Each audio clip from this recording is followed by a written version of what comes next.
В прошлом году я проехался по трассе Колыма, которая соединяет Якутск и Магадан.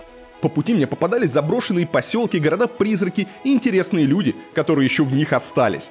В магаданском поселке Усть-Хакчан я познакомился с легендой этих мест Василием Ивановичем. Он живет на Колыме уже 61 год и до сих пор намывает золото. Между работой на приисках и сроком в тюрьме Василий Иванович освоил йогу. В свои 70 лет он удивляет гостей шпагатом и стойкой на голове. За короткий разговор мы успели обсудить политику 90-е и Навального. А еще он рассказал мне, как живется в этом суровом крае, как добывать золото и сохранять отличную физическую форму до самой старости.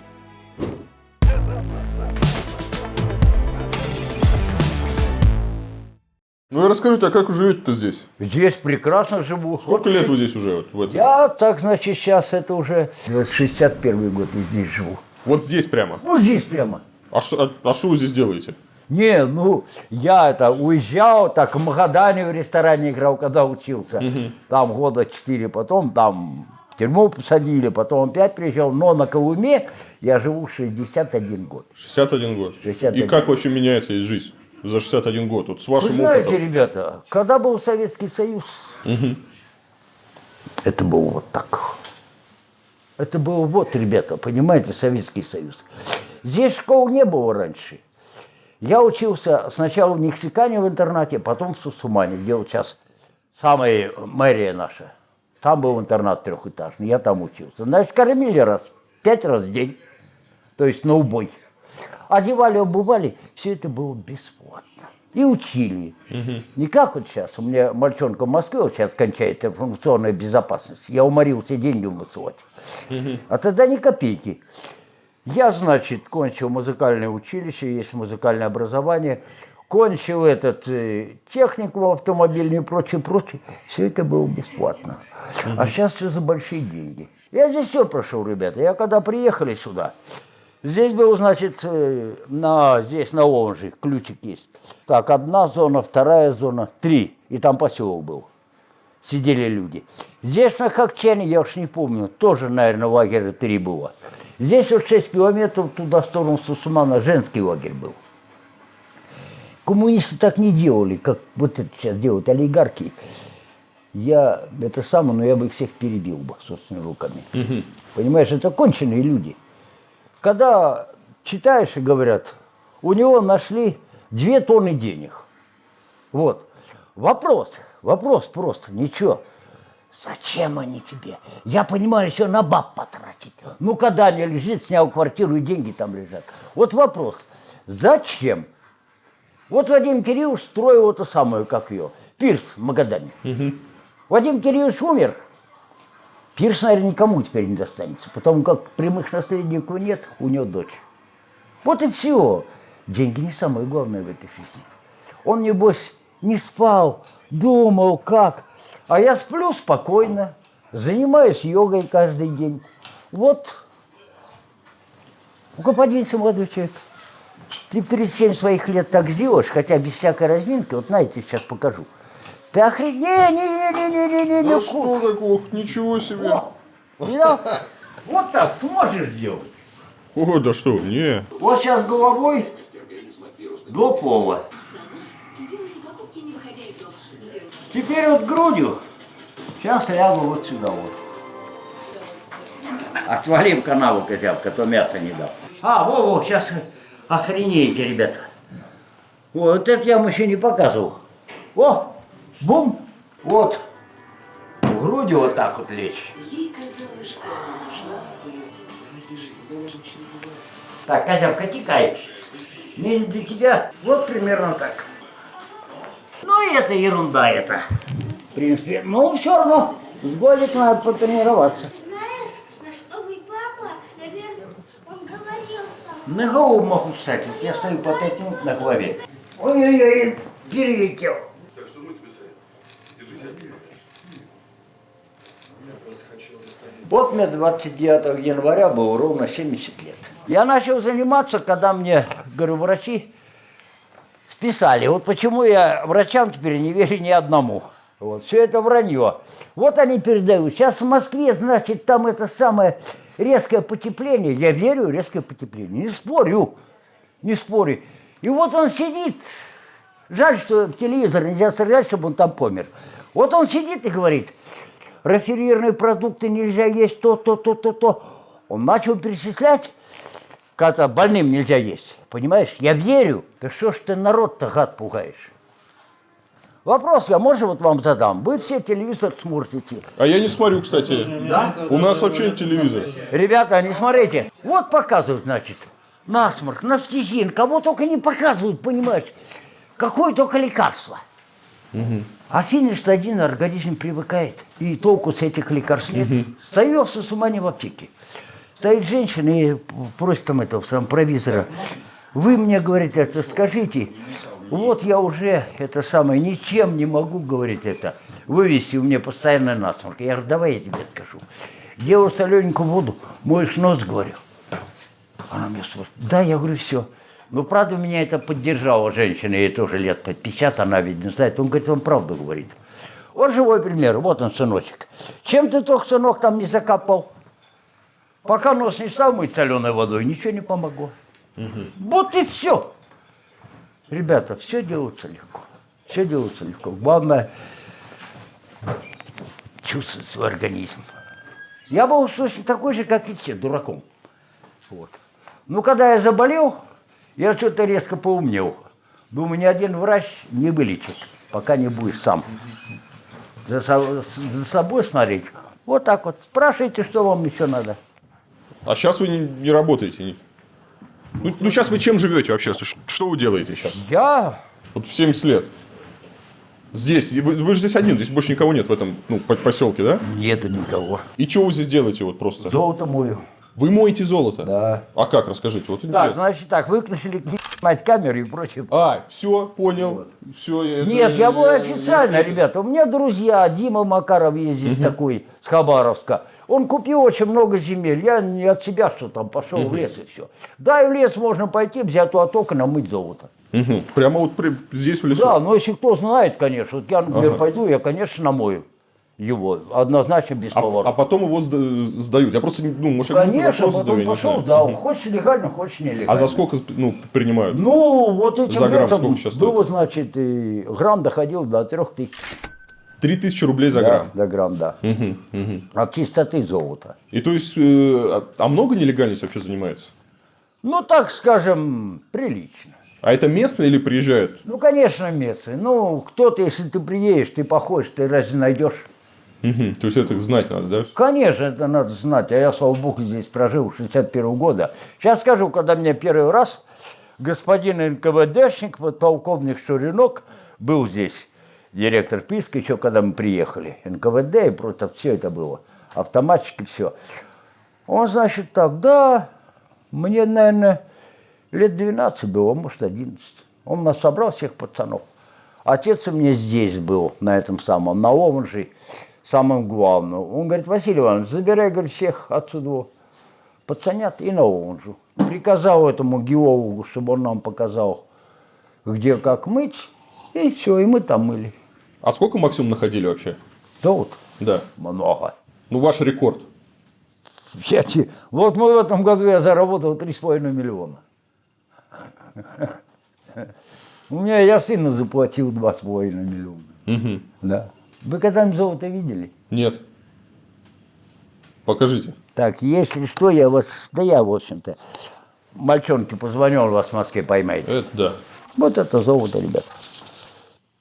Это сколько грамм здесь? Да, грамм 10, наверное.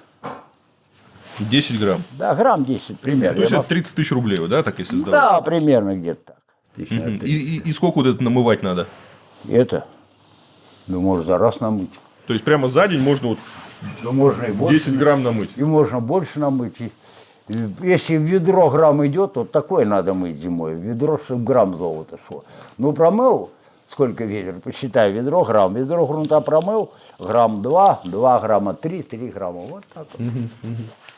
Ну, сейчас такие места есть, но кто знает, никто не скажет. А знаю я один. О, это вот. Кому я скажу? Они мне нужны, когда есть субсидии. А какие-то бандиты здесь нет? Никто не крышует это все? Не. То есть сейчас все нормально. 90-е годы ушли канал в прошлое. А что вот расскажите, кстати, что в 90-е здесь Да было? и в 90-е годы здесь была тишина. Не было, да, никто не... Здесь не было такого, понимаешь, тут одни эти хотели там, воры там и прочее, они хотели все это взять. Одного там шур сбросили, остальные не захотели больше брать. Ну, те, кто нелегально еще остались, кто нелегально может. Ты знаешь, я вот сейчас скажу тебе, вот здесь нет один человек нелегально работает. Да больше, наверное, нету никого. На Озерках может быть, там это самые местные жители и вены. Кажется, там человека два, а так, в принципе, никого нету. Да они никому не нужны. Кто их сейчас ловить будет, если он там намоет 5 грамм в месяц? Кому он нужен? Больше затрат за ним гоняться, чем это самое. Смысла нету. Раньше, да. Раньше много людей ходило в тайгу, очень-очень много. А золота раньше больше было? Я сейчас скажу.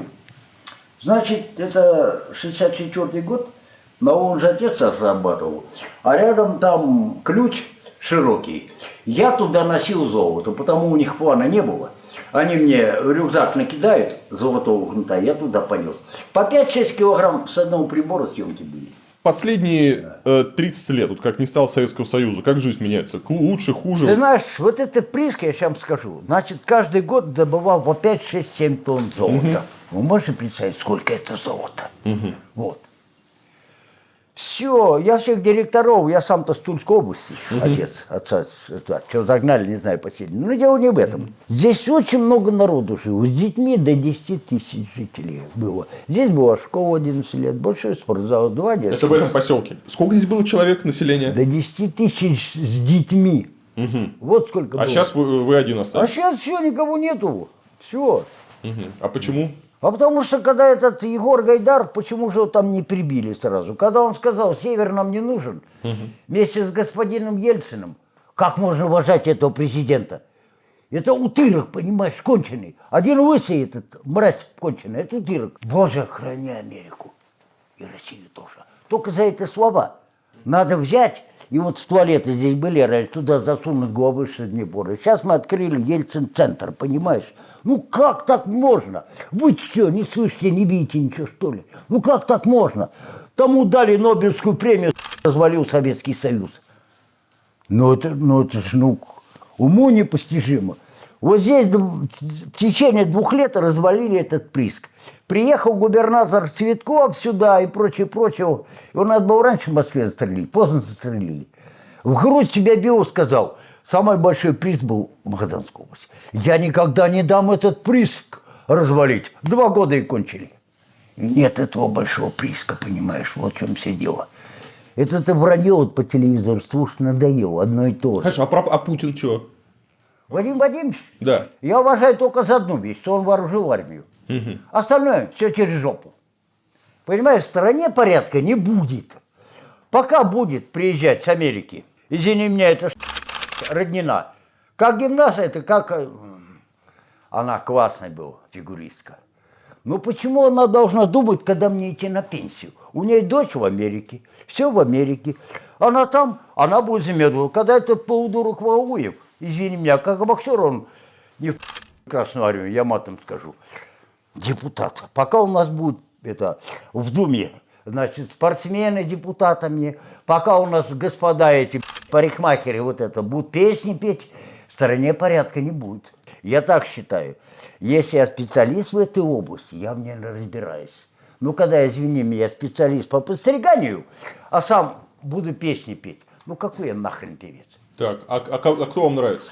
Мне с этого комсостава, ну, вот сюда бы их всех. Всех скопом, понимаешь?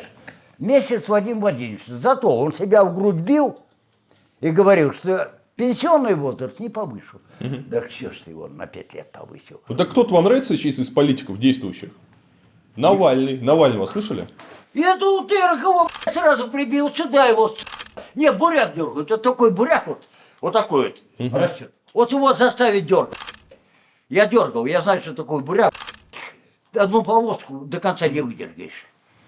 Кто такой Навальный? Он собирает этих мальчонок, которые ничего не соображают, понимаешь? Их пороть надо кнутом, как меня пороли. И все зарастать на места. А Навальный не раз с ним разбираться. Я не знаю, что они с ним нянькаются. Так уже посадили. Мало дали, понимаешь. Вот Жилик еще куда не шло. Но я его помню по 90-е годы, как они водкой там покупали людей. Тоже ничего хорошего нет. Так. Зюганов. А больше там некого за политиков. Ни за кого голосовать. Зюганов, не? Кто? Явлинский, Зюганов. О, Явленского еще на дома пристрелить. Зюганов, он уже был у власти, понимаешь? Зюганов, он же были, коммунисты были у власти, он уже был у власти. Сколько можно? Еще раз что ли давать? Не, Понятно. А что делать? Хорошо, вы как вот мудрый человек, что делать? что делать? Значит так. Рецепт для России от Вадим вас. Владимирович, значит, оставить. Вот. Вот этих всех губернаторов, всех или пристрелить, или всех их убрать. Их толку нет, они все воруют. И воруют страшно, понимаешь? Ну, стыдно. Дайте ребенку на операцию деньги. Ну, вы же забрали хорошо его деньги, вот у губернатора этого. Отдайте детям, на всех детей хватит, понимаешь? Ну, стыдно собирают люди деньги. Ну, это же капец какой-то, понимаешь? Вадим Владимирович оставить. Медведева выгнали, сын там где-то в Америке и прочее, прочее. Как было это самое при наших князьях? До 7-го колена забирать. У всех все, до 7-го колена. А то у него дочь 10 или 14 лет заработала 10 миллионов за год. Ну как она могла заработать? Я золото тут рыл и не мог заработать, и она заработала. Путина оставляем. Ребята, Владимир Владимирович должен остаться, но это хороший хозяйственник, понимаешь, не который будут деньги тырить. Понимаешь, который на самом деле будет давать людям зарабатывать. Ну, я, понимаешь, не лезу в чужие дела. Ну, 50 тысяч – это не деньги здесь на Колыме. Понимаете, это точно не деньги. Я так считаю, что минимум зарплата должна быть 100 тысяч минимум. Я вот раньше получал 500 рублей, да? В Москву билет был 162 рубля. Вот с такого расчета надо исходить. Тогда да. В магазин идешь, как по минному полю. Вот мы купил, Валерка, я эту дрянь не ем. Я поеду далеко, но с-под коровы молоко возьму. А он купил, но это если возможно. Я сынок не ешь, умрешь. А пенсию у вас сколько? Почти 26 тысяч. 26 тысяч. А на 26 тысяч можно выжить, если вот вы ничего больше не делали? Ты знаешь, я лично выжил, потому что я очень скромно ем, а так тяжело. Но это у меня большая. А у людей вообще как люди У живут? людей 16 тысяч. Вот в Чукотке сегодня были 13 800. Когда хлеб 50 рублей стоит, можно выжить? Конечно, нельзя. И сигареты. Моя пачка сигарет стоит 152 рубля. Пачка. Ну как, конечно. А кто виноват? Вот что так вот? Кто виноват? Да, вот вы говорите, Путина оставить, а Путин уже сколько? 21 год сидит. Дело в том, что маленькое но. Я внимательно сижу за этой вещью. Как они врут ему, понимаешь? Это же капец какой-то. Как они врут? А он же принимает решение, как ему говорят. Он же думает, они не врут, а они врут страшно. Как вот это, кто у нас сейчас? Это министр этого торгового и экономического развития. Я написал тут в интернете, говорю, ты утырил. Я отработал 33 года на Колыме.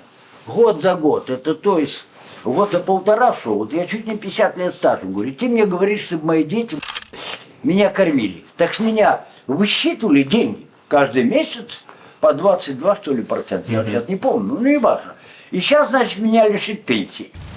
Если вам интересно подробнее узнать, как на Колыме живут люди и умирают города, вы можете посмотреть большой ролик на моем канале. Также у меня есть другие атмосферные видео с севера России, из Читы, Магадана, Воркуты, Чукотки и, конечно, из моей любимой Якутии.